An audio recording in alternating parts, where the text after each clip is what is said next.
서울 중구에 위치한 태극병원 특실에는 침묵이 흘렀습니다. 창밖으로 보이는 도심의 불빛들이 어둠 속에서 반짝이고 있었죠. 강태준은 하얀 침대에 누워 있었습니다. 호흡기가 규칙적인 소리를 내며 그의 생명을 이어가고 있었어요. 의료진들은 그를 혼수 상태라고 진단했습니다. 여보, 오윤경의 목소리가 병실에 울려 퍼졌습니다. 그녀는 남편의 손을 꼭 잡고 있었어요. 눈물이 볼을 타고 흘러내렸죠. 제발 눈을 떠주세요. 당신 없이는 못 살아요. 윤경의 손은 떨리고 있었습니다. 결혼한 지 5년. 처음으로 남편이 이렇게 무력하게 누워있는 모습을 보고 있었어요. 병실 문이 조용히 열렸습니다. 서지우가 들어왔어요. 그는 태준의 비서로 7년째 일하고 있었죠. 지우는 꽃다발을 들고 있었습니다. 사모님, 좀 쉬시는 게 어떨까요? 그의 목소리는 부드럽고 따뜻했어요. 제가 회장님을 돌봐드릴게요. 윤경은 고개를 들었습니다. 붉게 부은 눈으로 지우를 바라봤어요. 고마워요, 지우씨. 하지만 난 이 자리를 떠날 수 없어요. 그녀의 목소리에는 절망이 배어 있었습니다. 지우는 윤경의 어깨에 손을 올렸어요. 그 순간 두 사람 사이에 묘한 긴장이 흘렀습니다. 의사가 병실에 들어왔습니다. 아직 의식을 되찾을 가능성은 희박합니다. 차가운 진단이었어요. 뇌사 판정까지는 아니지만 상당히 심각한 상태라고 보셔야 합니다. 윤경은 더욱 격하게 흐느꼈죠. 지우는 그녀의 등을 토닥였습니다. 밤이 깊어갔습니다. 윤경은 지친 듯 의자에 기대어 있었어요. 지우가 커피를 가져왔습니다. 사모님, 체력을 잃으시면 안 돼요. 그는 윤경 옆에 앉았어요. 두 사람의 무릎이 스쳤습니다. 윤경은 지우를 바라봤죠. 그의 눈에서 다른 감정을 읽었어요. 지우씨, 윤경의 목소리가 작아졌습니다. 지우는 고개를 끄덕였어요. 그들은 서로를 바라봤습니다. 태준이 누워있는 침대에서 불과 몇 걸음 떨어진 곳에서 말이에요. 지우의 손이 윤경의 손을 덮었습니다. 따뜻했어요. 윤경은 그 손을 잡았습니다. 우리가 이러면 안 되는데. 윤경이 속삭였어요. 하지만 그녀는 지우의 손을 놓지 않았습니다. 지우는 윤경의 뺨에 손을 댔어요. 사모님이 힘들어하시는 걸 보고 있을 수가 없어요. 그의 목소리는 간절했습니다. 두 사람은 점점 가까워졌어요. 병실의 모니터는 여전히 태준의 심장박동을 규칙적으로 표시하고 있었습니다. 삐, 삐, 삐. 기계음이 이어졌어요. 하지만 두 사람에게는 들리지 않는 것 같았습니다. 그들만의 세계에 빠져 있었죠. 윤경과 지우는 서로를 바라보며 천천히 얼굴을 가까이 했어요. 그들의 입술이 만났습니다. 태준의 눈꺼풀이 미세하게 떨렸습니다. 하지만 아무도 그것을 알아차리지 못했어요. 사실 그는 사흘 전부터 의식을 되찾고 있었습니다. 처음에는 혼란스러웠어요. 몸을 움직일 수 없었고 말도 할 수 없었죠. 하지만 들을 수는 있었습니다. 모든 것을 말이에요. 주치인 박 원장과의 대화가 기억났습니다. 회장님, 지금 상황이 이상합니다. 박 원장은 밤늦게 병실을 찾아왔었어요. 부인과 비서 사이에 수상한 기운이 느껴져요. 태준은 그때 이미 의심하고 있었습니다. 윤경의 행동이 평소와 달랐거든요. 박 원장, 내가 깨어난 걸 아무에게도 말하지 마십시오. 태준은 어렵게 속삭였어요. 며칠만 더 지켜봐야겠어요. 박 원장은 놀랐지만 고개를 끄덕였습니다. 알겠습니다, 회장님. 그런데 왜?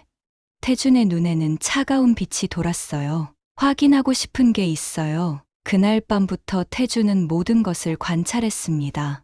윤경이 자신의 손을 잡으며 우는 모습도, 지우가 그녀를 위로하는 모습도 봤어요. 하지만 무엇보다도 그들이 자신을 바라보는 눈빛이 달랐습니다. 슬픔이 아니라 다른 감정이 섞여 있었어요. 박 원장은 비밀리에 경호팀장 최 실장과 연락했습니다.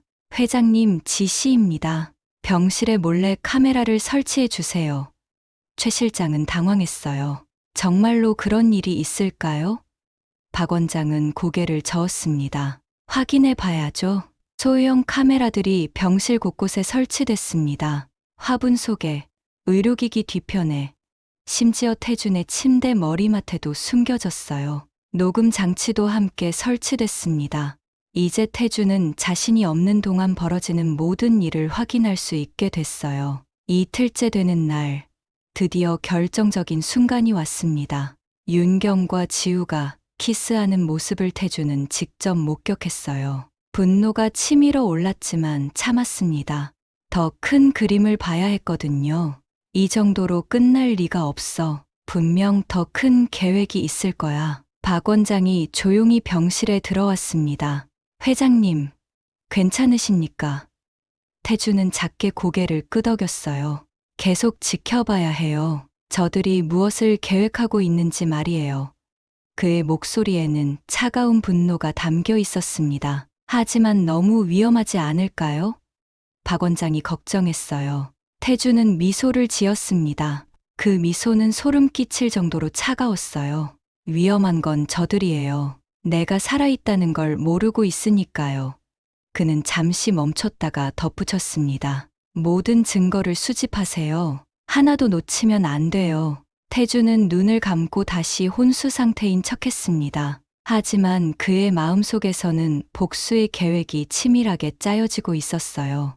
5년간 믿었던 아내와 7년간 신뢰했던 비서.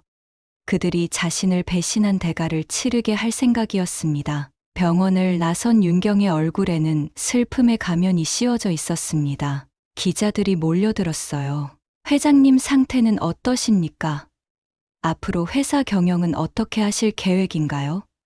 질문들이 쏟아졌습니다. 윤경은 눈물을 흘리며 대답했어요. 남편이 하루빨리 회복되기만을 기도하고 있어요. 카메라 플래시가 터졌습니다. 윤경은 완벽한 슬픔의 연기를 보여줬어요. 지금은 남편의 회복에만 집중하고 있습니다. 회사 일은 이사회에서 결정할 문제죠. 그녀의 목소리는 떨렸고 눈에는 진짜 눈물이 고여 있었습니다. 기자들은 동정어린 시선으로 그녀를 바라봤어요. 지우는 윤경 뒤에 서서 그녀를 보호하듯 몸을 가렸습니다. 사모님이 많이 힘들어하고 계세요. 이해해 주시길 바랍니다. 그의 목소리는 정중했어요. 기자들은 더 이상 질문하지 않고 물러났습니다. 윤경과 지우는 검은색 승용차에 올라탔어요. 차 안에서 윤경은 가면을 벗었습니다. 연기하느라 지쳤어. 그녀의 목소리는 싸늘했어요. 아까까지의 슬픔은 온데간데 없었습니다. 지우는 백미러로 그녀를 바라봤어요. 정말 훌륭한 연기였어요. 모든 사람들이 속았을 거예요. 저녁 시간, 윤경과 지우는 시내 한 호텔에서 만났습니다. 고급 호텔의 스위트룸이었어요. 윤경은 검은색 원피스를 입고 있었고, 지우는 정장을 차려입었습니다. 둘은 샴페인을 마시며 창밖 야경을 바라봤어요. 이제 우리 둘만 남았네요. 지우가 윤경의 어깨를 감쌌습니다. 윤경은 그의 품에 안겼어요. 아직 아니야. 그 사람이 완전히 사라져야 해. 그녀의 목소리에는 차가운 결의가 담겨 있었습니다. 지우는 윤경의 뺨에 키스했어요. 걱정하지 마세요. 모든 게 잘 될 거예요. 호텔 방에서 두 사람은 격렬하게 사랑을 나눴습니다. 마치 억눌려 있던 감정이 터져 나오는 것 같았어요. 윤경은 지우의 품에서 행복해했고, 지우는 그녀를 온몸으로 사랑했습니다. 그들은 태준이 혼수 상태에 빠진 지 일주일 만에 이런 관계를 갖게 됐어요. 언제부터였을까요? 우리가 이런 감정을 갖게 된 게. 윤경이 지우의 가슴에 얼굴을 묻으며 물었습니다. 지우는 그녀의 머리를 쓰다듬었어요. 처음 만났을 때부터였던 것 같아요. 하지만 회장님 때문에 참아왔죠. 윤경은 고개를 끄덕였습니다. 나도 그랬어. 하지만 이제는 달라. 새벽이 되어서야 두 사람은 헤어졌습니다. 윤경은 집으로 돌아갔고, 지우는 자신의 아파트로 향했어요. 하지만 다음 날 아침이면 다시 병원에서 만나 완벽한 연기를 계속해야 했습니다. 슬픔에 빠진 아내와 충성스러운 비서로 말이에요. 병원에서 윤경은 다시 태준의 손을 잡고 울었습니다. 여보, 제발 돌아와 주세요. 당신 없이는 못 살아요. 그녀의 눈물은 진짜였어요. 하지만 그 이유는 사람들이 생각하는 것과 달랐습니다. 태준이 깨어나면 모든 계획이 틀어질 테니까요. 윤경은 태준의 서재에 앉아 있었습니다. 거대한 책장들 사이에서 그녀는 작아 보였어요. 하지만 그녀의 눈빛은 예리했습니다. 책상 위에는 각종 서류들이 펼쳐져 있었어요. 유언장 초안, 회사 지분 관련 문서들, 그리고 은행 관련 서류들이었습니다. 이걸 어떻게 처리하면 될까? 윤경이 지우에게 물었어요. 지우는 서류들을 꼼꼼히 살펴봤습니다. 법무팀 김 변호사에게 연락해 봐야겠어요. 하지만 조심스럽게 접근해야 합니다. 그의 목소리는 신중했어요. 너무 성급하게 움직이면 의심받을 수 있어요. 김 변호사는 태준의 오랜 법률 고문이었습니다. 윤경은 그에게 전화를 걸었어요. 변호사님, 남편 상태가 이러니까 혹시 모를 상황에 대비해야 할 것 같아요. 그녀의 목소리는 떨렸습니다. 유언장 같은 게 있나요? 김 변호사는 잠시 머뭇거렸어요. 회장님이 작성해 두신 게 있긴 하지만 그 내용을 알 수 있을까요? 윤경이 간절하게 물었습니다. 김 변호사는 고민하다가 대답했어요. 일주일 후에 사무실로 오세요. 상황이 상황인 만큼 말씀드릴 수 있을 것 같습니다. 윤경은 안도의 한숨을 쉬었어요. 첫 번째 단계는 성공이었습니다. 그 다음 날, 윤경은 회사 이사회에 참석했습니다. 태준 그룹의 임원들이 모두 모여 있었어요. 회장님이 의식불명 상태이신 만큼 당분간은 이사회에서 중요한 결정을 내려야 할 것 같습니다. 전무이사가 말했어요. 윤경은 고개를 끄덕였습니다. 남편이 깨어날 때까지 제가 대신 참여하겠습니다. 윤경의 발언이었어요. 임원들은 서로 눈치를 봤습니다. 부인께서 경영에 참여하시는 건 조금 한 이사가 조심스럽게 말했어요. 윤경은 단호하게 대답했습니다. 저는 최대 주주의 아내입니다. 당연한 권리죠. 지우는 회계팀과 밀접하게 협조하기 시작했습니다. 회장님 개인 자산 현황을 정리해야 해요. 그는 회계팀장에게 말했어요. 혹시 모를 상황에 대비해서 말입니다. 회계팀장은 의아해했지만 자료를 준비했어요. 부동산, 주식, 예금 등 태준의 전 재산 목록이었습니다. 저녁에 윤경과 지우는 다시 만났습니다. 이번에는 윤경의 집에서였어요. 전체 자산이 3천억 원 정도 되네요. 지우가 서류를 보며 말했어요. 윤경의 눈이 반짝였습니다. 절반이면 1,500억이군요. 그녀는 계산기를 두드렸어요. 그것만으로도 평생 호화롭게 살 수 있어. 하지만 유언장이 문제예요. 지우가 걱정스럽게 말했어요. 만약 회장님이 다른 사람에게 재산을 물려주겠다고 했다면 윤경은 차갑게 웃었습니다. 그럼 바꿔야죠. 유언장을 새로 작성하는 거예요. 지우는 놀랐어요. 그게 가능한가요? 회장님이 의식을 잃기 전에 미리 작성해 뒀다고 하면 돼요. 윤경의 계획은 치밀했습니다. 필적 전문가도 고용할 수 있고 증인도 만들 수 있어요. 지우는 서서히 그녀의 계획을 이해하기 시작했어요. 정말 위험한 일이에요. 위험하지만 가치 있는 일이죠. 윤경이 지우의 손을 잡았습니다. 성공하면 우리 둘 다 자유로워져요. 그 사람의 그림자에서 벗어날 수 있고 원하는 대로 살 수 있어요. 지우는 고민했어요. 하지만 결국 고개를 끄덕였습니다. 알겠어요. 함께 해봐요. 그 사람이 죽으면 절반은 당신 거예요. 윤경이 속삭였습니다. 지우는 그녀를 안았어요. 두 사람은 키스했습니다. 하지만 그들은 몰랐어요. 이 모든 대화가 녹음되고 있다는 사실을 말이에요. 시간이 흘러 2주일이 지났습니다. 윤경과 지우의 계획은 순조롭게 진행되고 있었어요. 하지만 미묘한 균열이 시작됐습니다. 윤경은 점점 더 대담해졌고 지우는 불안해하기 시작했어요. 서로에 대한 의심의 씨앗이 자라나고 있었습니다. 요즘 당신 표정이 이상해요. 윤경이 지우를 바라보며 말했어요. 호텔 방에서 둘은 마주 앉아 있었습니다. 지우는 와인잔을 돌리며 대답했어요. 별일 아니에요. 그냥 피곤할 뿐이에요. 하지만 그의 표정은 어두웠습니다. 혹시 마음이 바뀐 건 아니죠? 윤경의 목소리에 의심이 섞였어요. 지우는 고개를 저었습니다. 그런 게 아니에요. 다만 너무 위험한 일을 하고 있는 것 같아서요. 윤경은 차갑게 웃었어요. 지금 와서 무서워지는 거예요? 태주는 병실에서 이 모든 상황을 지켜보고 있었습니다. 그는 속으로 웃었어요. 이제 너희 둘 서로도 못 믿게 되겠지. 그의 예상대로 윤경과 지우 사이에는 불신이 자라나고 있었습니다. 욕심이 클수록 의심도 커지는 법이었어요. 당신도 날 배신하지는 않겠죠? 윤경이 갑자기 물었습니다. 지우는 놀랐어요. 무슨 말씀이세요? 윤경은 그를 똑바로 바라봤어요. 만약 일이 잘못되면 당신은 도망갈 수도 있잖아요. 모든 책임을 나에게 뒤집어 씌우고 말이에요. 지우는 당황했습니다. 그런 생각은 해본 적도 없어요. 하지만 윤경의 의심은 쉽게 가라앉지 않았어요. 그럼 증명해봐요. 당신도 위험을 감수한다는 걸 보여줘요.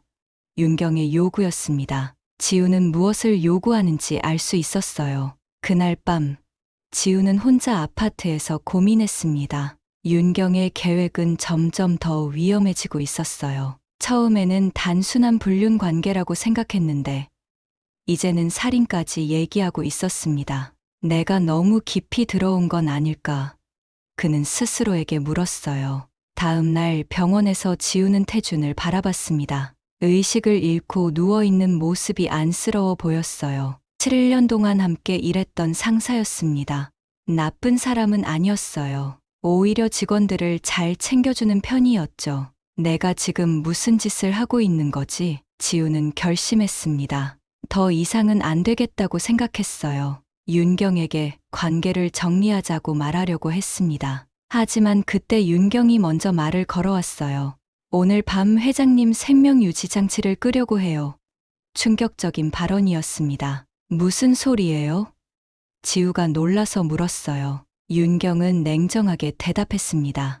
더 이상 기다릴 수 없어요. 언제 깨어날지도 모르는 상황에서 계속 기다릴 순 없어요. 지우는 머리가 어지러웠어요. 그건 살인이에요. 이미 죽은 거나 다름없어요. 윤경의 목소리는 차가웠습니다. 우리는 그저 고통을 줄여주는 거예요. 지우는 그녀를 믿을 수 없었어요. 이 여자가 정말 자신이 사랑했던 사람인지 의심스러웠습니다. 저는 그런 일에 참여할 수 없어요. 윤경은 지우를 째려봤습니다. 그럼 당신은 배신자네요. 지금까지 한 일은 뭐예요? 지우는 할 말이 없었어요. 이미 너무 깊이 들어와 버렸습니다. 윤경은 마지막으로 말했어요. 마지막 기회예요. 함께 하든지 아니면 적이 되든지 선택하세요. 자정이 넘은 병원은 고요했습니다. 간호사들도 대부분 자리를 비운 상태였어요. 윤경은 검은색 옷을 입고 병원 복도를 조용히 걸었습니다. 그녀의 손에는 작은 가방이 들려 있었어요. 태준의 병실 앞에 도착했을 때 그녀는 잠시 멈춰 섰습니다. 문을 열고 들어간 윤경의 얼굴에는 결연한 표정이 떠올라 있었어요. 태준은 여전히 침대에 누워 있었습니다. 생명유지장치가 규칙적인 소리를 내고 있었어요. 윤경은 그 소리를 멈추게 할 생각이었습니다. 영원히 말이에요. 미안해요. 여보. 윤경이 속삭였습니다. 하지만 이게 우리 모두를 위한 일이에요. 그녀는 생명유지장치에 손을 뻗었어요. 스위치를 끄기만 하면 모든 게 끝날 예정이었습니다. 하지만 그때 뒤에서 소리가 났어요. 사모님, 뭐 하시는 거예요? 지우의 목소리였습니다. 윤경은 깜짝 놀라 돌아봤어요. 지우가 병실 문 앞에 서 있었습니다. 그의 얼굴은 창백했어요. 당신이 정말로 그럴 줄은 몰랐어요. 지우의 목소리는 떨렸습니다. 왜 여기 있어요? 윤경이 날카롭게 물었어요. 지우는 고개를 저었습니다. 막으려고 왔어요. 이건 너무 지나친 일이에요. 윤경은 비웃었어요. 지금 와서 양심을 찾겠다는 거예요? 두 사람은 팽팽하게 대치했습니다. 우리가 지금까지 한 일만으로도 충분해요. 지우가 간절하게 말했어요. 더 이상 깊이 들어가면 안 돼요. 윤경은 지우를 차갑게 바라봤습니다. 당신 정말 순진하군요. 이미 시작된 일이에요. 중간에 멈출 수는 없어요. 지우는 윤경의 손목을 잡았습니다. 제발 그만두세요. 윤경은 그의 손을 뿌리쳤어요. 놓으세요. 당신은 겁쟁이에요. 두 사람의 목소리가 높아졌습니다. 하지만 태주는 여전히 움직이지 않았어요. 적어도 겉으로는 말이에요. 당신이 날 배신한다면, 윤경이 위협적으로 말했어요. 저도 가만히 있지 않을 거예요.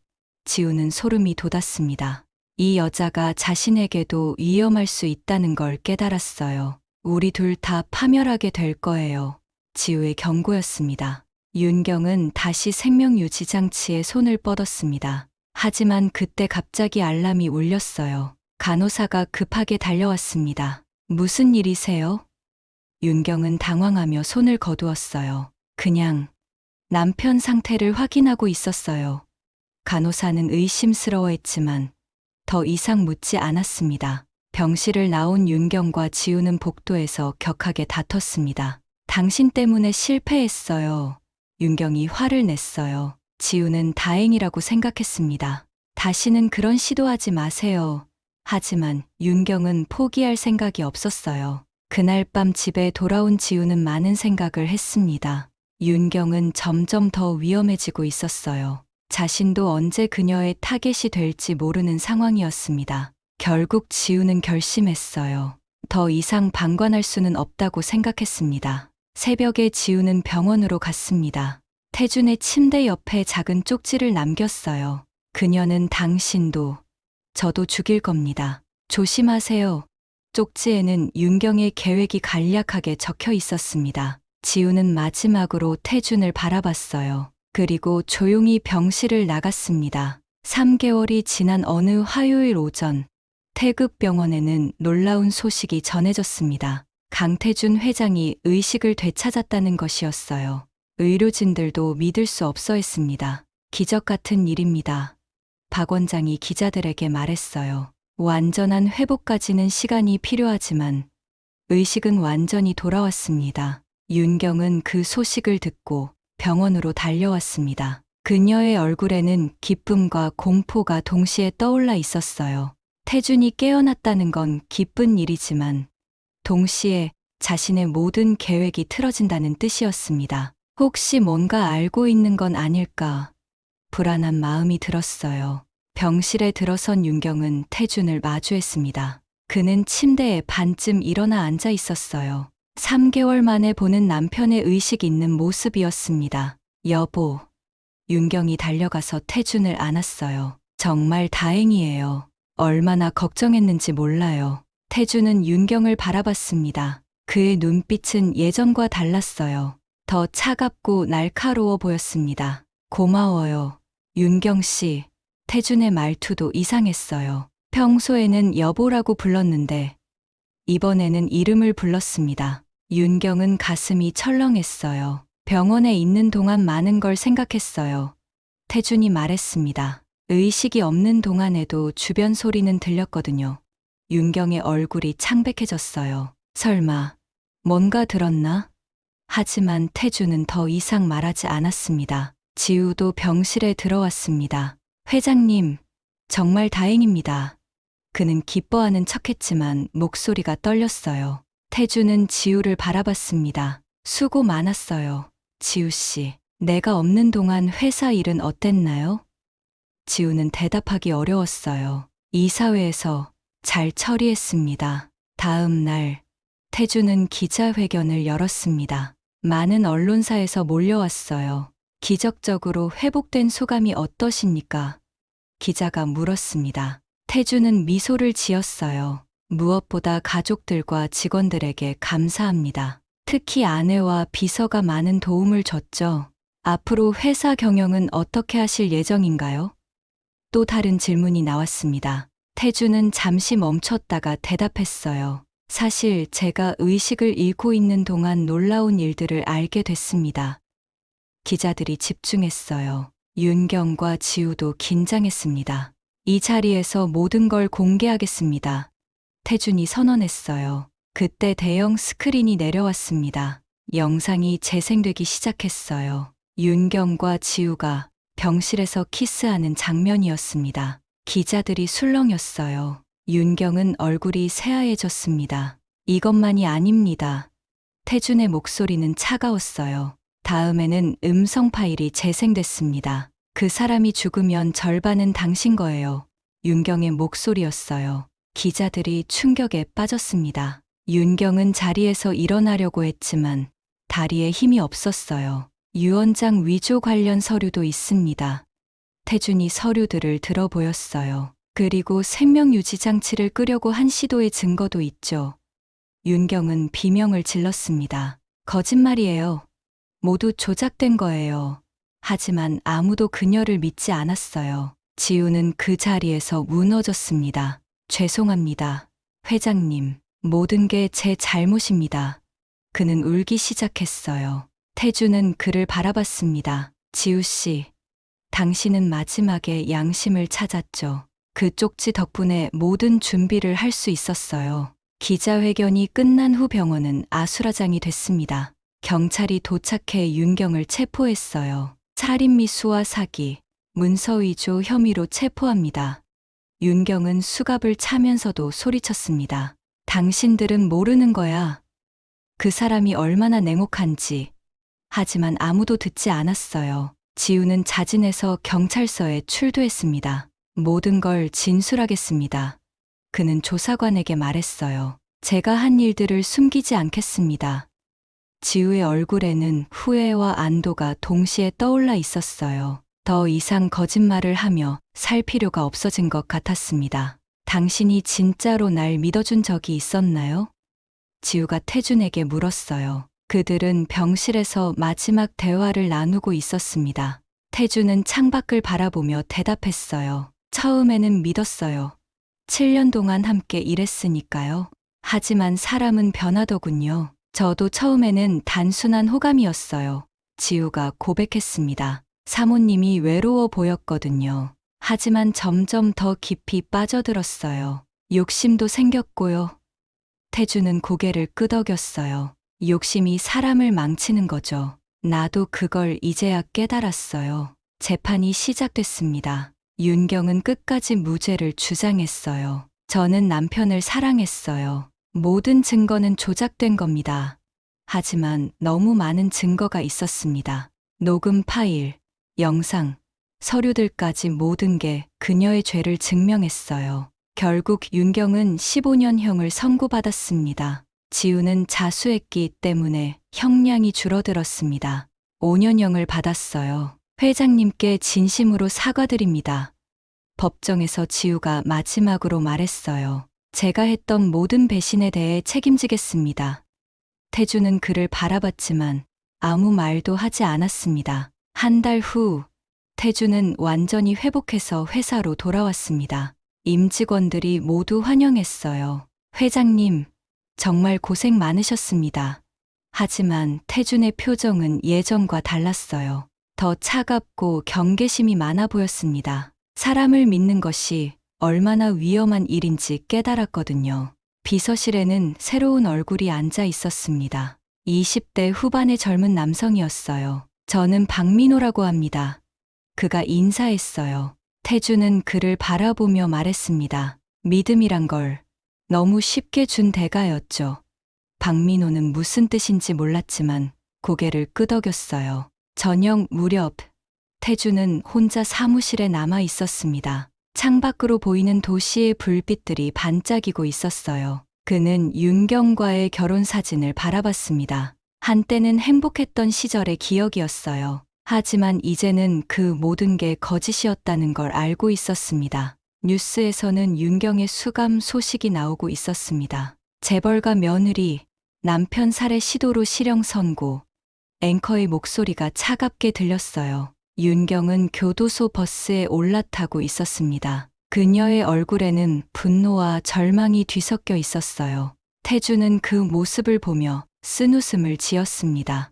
복수는 완성됐지만 마음이 편하지 않았어요. 5년간의 결혼 생활이 모두 거짓이었다는 현실이 아팠습니다. 다시는 누구도 믿지 않겠어. 태준이 혼잣말을 했어요. 그의 목소리는 어둠 속으로 스며들었습니다. 화면은 서서히 어두워졌습니다. 태준 혼자 남은 사무실, 그리고 멀어져 가는 교도소 버스의 모습이 교차되며 이야기는 끝났어요.